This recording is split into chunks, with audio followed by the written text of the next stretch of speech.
ओम जय जगन्नाथ नीलांजनं क्षमाभासं रविपुत्रमिमाग्रजं छायामार्तण्डसम्भूतं नं नमामि शनेश्वरं। जय श्री शनिदेव। आउ कुंभ राशि वाला कौन करुँचे आपण बोधे आप शोकि फोन देखुं नुह अलसुआ राशि ना एबे टिके अलग लगुवा आपण रेवती नक्षत्र को जिते शनि आसी अत्यंत प्रिय राशि मोर प्रायतः आध्यात्मिकता राशि आतापर एते गुणवान राशि किंतु कष्ट अत्यरु अत्यधिक टेंशन चिंता दरिद्रता प्रॉब्लम सबू चलती आपर नुह 7.5 अंत्य पर किंतु ये जो रेवती नक्षत्र को शनिदेव आसिले किसी तो किसी नुआ किसी तो किसी अलग अनुभव करुवे आपण मैंने आज शुक्राचार्य जमी आप षष्ठ घरे बसवे मुझे आपको जो देखा आम गोचर कुंडली अनुसार गोटे कथा आप जानतु प्रथम कथा 1 ରୁ 10 तारीख जाए जो जून मसर आप टे अड़ुआ लगे आपको 10 तारीख पर आप जीवन भाग्य उदयटा केमती आप देखिए कुंभ राशि जो आप चाहिए बसते केवे आपंकर भल आसव लग्न तो राहु चिंता आपको दौरान सेकेंड शनि पैसा प्रॉब्लम दौरान किंतु आउ समस्त ग्रहंकर जो परिवर्तन सब हम मोटामोटी भाव में 8 तारीख पर 2 तारीख रु बृहस्पति परिवर्तन आपण जीवन में कौन होने देखु तो आरंभ करवा राहु लग्न रे षष्ठ भाव रे रोग ऋण शत्रु जगार गुरु शुक्र एवं बुध आपण देखु स्वास्थ्य आपणकर टे आपणकर ये टाइम रे पेट जनित प्रॉब्लम दांत जनित प्रॉब्लम निश्चित भाव रहा किंतु पुराना जो रोग थिला ये सब रोग आपण मानकर धीरे धीरे कम बृहस्पति उच्च राशि रे आपणकर षष्ठ घरे आज्ञा निश्चित भाव में आपणकर मेडिसिन जब कम कर भी कम कर ठीक डाक्तर पाइबे मोटामोटी भाव में स्वास्थ्य एवरेज रुंभ राशि वाला जमी रुहे सेमती इम्पोर्टाट कथा सेकेंड हाउस रे शनि 7.5 मध्य चली किंतु आपणकर ए समय रे लेखिकी रखी दिंतु आपण किछि ना किछि नुआ माध्यम रे हो किछि ना किछि नुआ अपॉर्चुनिटी आपण मानक मिलिबो कुंभ राशि लोक आपण को जातक रे जदि बृहस्पति बहुत शुभ अछंती शुक्र शुभ अछंती आपण तो मालामाल हो जबार टाइम एबे शनिदेव जो कष्ट बहुत कमी जीव जदि कर्म आपनकर भल थिबो शनिदेव रेवती नक्षत्र को आसले से हिसाब कर दे एपटे जदि बृहस्पति शुक्र आपनकर जातक रे बढ़िया थिबो आज्ञा कोन कुंभ राशि एत दिन जो शोते उठे आप निश्चित अलसुआमी तो आपको रहा गोटे कुंभ राशि निहाती भाव बढ़िया सिम्पटम्सटा टैलेंटेड लोक टे अधिक अलसुआ रुहति ना कौन गोटे प्रकार अर्थपाई आपंकर बहुत बढ़िया मु कौन पाई भी आपण मानक कहबी केवल शनि पशिंट अर्थ घर नुह अर्थ घर को कौ कौ ग्रह प्रवाहित करेंगे देखा अर्थ खर्च भी अच्छी आपण मानकर द्वादश भाव में चंद्र विराजमान आपण जीवन में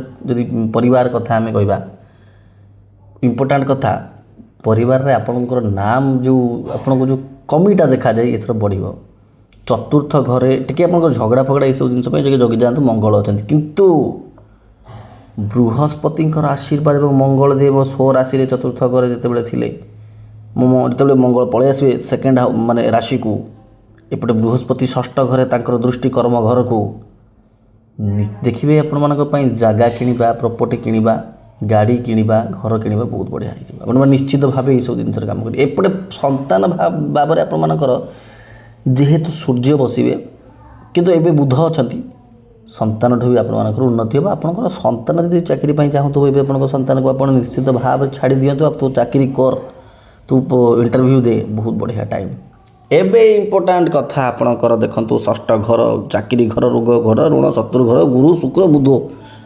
तीन टा भल ग्रह आपण षष्ठ घरे चाकरीर आपण मानकर संभावना 100% कर्म करेंगे आपण मैंने आपण जातक बास आपड़ टे देखीदार अच्छी 10th हाउस आपंकर किए बस ना आमको कल करेंगे आमर जो आराम से आप जातक पूरा विश्लेषण कर कहवा देखो गुरु शुक्र बुध आप चतुर्थ राशि माने कर्कट राशि बढ़िया जुग आपंकर पुराना रोग भल हबार जुग पुराना लोन जहाँ मिलूना लोन मिल जार लोन थिला सुझीजी जार शत्रु कोर्ट कचेरी ये सब जिन विजयी हम माने आपण मानकर अपॉर्चुनिटी चाकरी जहाँ मिलूना मिल कुंभ राशि आपण मान छपर फाड़ हम षष्ठ घर जो स्ट्रंग होगा षष्ठ घर गोटे गुप्त हाउसटा किंतु स्वामी स्त्री बड़ प्रोब्लेम अच्छी କେତୁ ଆଜ୍ଞା ସପ୍ତମ ଘରେ ବସିଛନ୍ତି ସୂର୍ଯ୍ୟଦେବଙ୍କ ରାଶିରେ। ଝଗଡ଼ା ରହିବ, ପ୍ରୋବ୍ଲେମ୍ ରହିବ, ଆପଣମାନଙ୍କର ମନ ମତାନ୍ତର ରହିବ, ଏଇସବୁ ଜିନିଷ ଗୁଡ଼ାକ ସ୍ୱାମୀ ସ୍ତ୍ରୀଙ୍କ କ୍ଷେତ୍ରରେ ଦେଖୁଛି।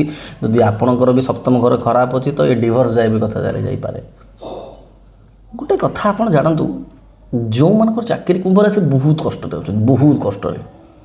କିନ୍ତୁ ଏଇ ଯେଉଁ ରେବତୀ ନକ୍ଷତ୍ରକୁ ଆସିଛନ୍ତି, ଯଦି ଆପଣଙ୍କ ଜାତକ ସହିତ ଆମେ ଦେଖିବା, ଆପଣଙ୍କ ଜାତକ ମଧ୍ୟ ଉଚ୍ଚ ଥିବ ଗୁରୁ ଶୁକ୍ର ବୃହସ୍ପତି, ବହୁତ ବଢ଼ିଆ। ଅଷ୍ଟମ ଘର ଆପଣଙ୍କର ପୀଡ଼ାର ଘର, ଆପଣ ଜାଣିଛନ୍ତି ସେଠି ମଙ୍ଗଳ ହେଉଛନ୍ତି ମାଲିକ। ମଙ୍ଗଳ କିନ୍ତୁ ଚତୁର୍ଥ ଘରେ ବସିଲେ ଆପଣ ଦେଖିବେ ଅଚାନକ ଆପଣଙ୍କର ଜମି ଜମା କେସ୍ ଯଦି ଥିବ ସେଗୁଡ଼ାକ ସୁଧାରିଯିବ। ଜମି ଜମା ଯଦି ମିଳିବାର ଥିବ ମିଳିବ ଆପଣଙ୍କର। ଶନିଦେବ ଆପଣଙ୍କର ଯେମିତି ପଇସା ଘରେ ମୁଁ କହିଥିଲି, ଅର୍ଥ ଆପଣଙ୍କର ଟିକେ ବି ଖର୍ଚ୍ଚଟା ଆପଣଙ୍କ ପରିବାର ଲୋକଙ୍କ ପାଇଁ ବି ମଧ୍ୟ ଦେଖାଉଛି ଟିକେ।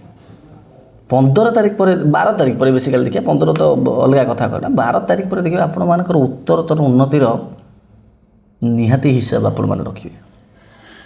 ଆପଣଙ୍କର କର୍ମ ଘରେ ବି ମଧ୍ୟ ମଙ୍ଗଳ ମାଲିକ। ମଙ୍ଗଳ ଚତୁର୍ଥ ଘରେ ଶୁକ୍ରଙ୍କ ରାଶିରେ। ଚତୁର୍ଥ ଘରେ ମଙ୍ଗଳ ରହିଲେ ଟିକେ ଆପଣଙ୍କର ସ୍ୱାମୀ ସ୍ତ୍ରୀଙ୍କ ମଧ୍ୟ ପ୍ରୋବ୍ଲେମ୍ ରହିବ। କିନ୍ତୁ ଜାଣନ୍ତୁ ଆପଣଙ୍କର ଭୂମି, ବାହନ, ଗାଡ଼ି ଯେଉଁମାନେ ବି ପ୍ଲାନ୍ କରୁଥିଲେ, ଯଦି ଏ ସମୟରେ ହେବ ନାହିଁ ମୋତେ କହିବେ ଆପଣ। ହଁ ଟିକେ ଆପଣଙ୍କର ଜାତକ ଦେଖିଦେବା ଦରକାର। ଆପଣଙ୍କର ଚତୁର୍ଥ ଘର ଖରାପ ନାହିଁ ତ, ପୁରା ଖରାପ ହେଇକି ନାହିଁ ତ। ଆଉ ବୃହସ୍ପତି ଷଷ୍ଠ ଘରେ ତାଙ୍କର କର୍ମ ଘରକୁ ଦୃଷ୍ଟି, ମଙ୍ଗଳଙ୍କ ସାଥିରେ ପୁଣି ସମ୍ବନ୍ଧ ହେଲା।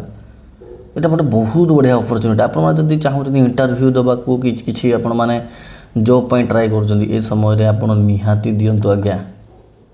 ଚିନ୍ତା ରହିବ ଆପଣମାନଙ୍କୁ। 12 ଘରେ ଚନ୍ଦ୍ର ଏବଂ ରାହୁ ଲଗ୍ନରେ ଚିନ୍ତା ରହିବ। ଛୋଟ ମୋଟ ହେଲ୍ଥ ପ୍ରୋବ୍ଲେମ୍ ଯେମିତି ମୁଁ ପ୍ରଥମରୁ କହିଲି ସେଇଟାକୁ ଟିକେ ଆପଣ ଜଗନ୍ତୁ। କିନ୍ତୁ ବହୁତ ବଢ଼ିଆ ଆପଣଙ୍କର ଅର୍ଥ କ୍ଷେତ୍ର, ମାନେ ଗୋଟେ ପ୍ରକାର କହିବାକୁ ଗଲେ ଆପଣଙ୍କର ଚାକିରି କ୍ଷେତ୍ର, ଇନକମ୍ କ୍ଷେତ୍ର ଏଇ ମାସରେ ନୁହେଁ, ଏଇ ମାସରୁ ଆରମ୍ଭ ହେଲା। 12 ତାରିଖରୁ ବି ମୋଟାମୋଟି ଭାବରେ ନିଶ୍ଚିତ ଭାବରେ ଆପଣ କର୍ମ କରନ୍ତୁ। ଦେଖନ୍ତୁ ଆପଣଙ୍କୁ ପ୍ରଥମରୁ ମୁଁ କହିଛି ଶନିଦେବଙ୍କ ରାଶି, କଷ୍ଟ ତ ପାଇବେ, କର୍ମ ନ କଲେ ଫଳ ମିଳିବନି। କିନ୍ତୁ ଆପଣଙ୍କର ଏବେ ଫଳ ଦେବା ପାଇଁ ବୃହସ୍ପତି ମହାରାଜ ଆସିଯାଇଛନ୍ତି, ଶୁକ୍ର ମହାରାଜ ଆସିଛନ୍ତି। ବୃହସ୍ପତି ଷଷ୍ଠ ଘରେ ବହୁତ ଜଣ କୁହନ୍ତି ବହୁତ ଖରାପ ପେଟ ପ୍ରୋବ୍ଲେମ୍ ଦିଅନ୍ତି, କିନ୍ତୁ ଶୁଣନ୍ତୁ ଉଚ୍ଚ ଅବସ୍ଥାରେ ଅଛନ୍ତି। 12 ଘରେ ଚନ୍ଦ୍ର, ଟିକେ ଆପଣ ଜଗନ୍ତୁ ଖର୍ଚ୍ଚକୁ। ବହୁତ ବଢ଼ିଆ ସମୟ ଆଜ୍ଞା। ଆଉ ଗୋଟେ କଥା କହିବି, ଆପଣଙ୍କୁ ଦେଖିବେ ଝଗଡ଼ା ହେଉ ଘରେ କି ଯାହା ହେଉ, ଆପଣଙ୍କ ମୁଣ୍ଡ ସର୍ବଦା କ'ଣ କହିଲେ ଅର୍ଥ କେମିତି ଠିକ୍ଠାକ୍ ସେ ଇନକମ୍ ହେବ, ଆପଣ କେମିତି କ'ଣ କରିବେ ଏଇ ଜିନିଷ। ଘର ଯଦି କାହାର ତିଆରି ହେଉନଥିଲା, ଏବେ ଘର ତିଆରି ହେବାର ଆରମ୍ଭ।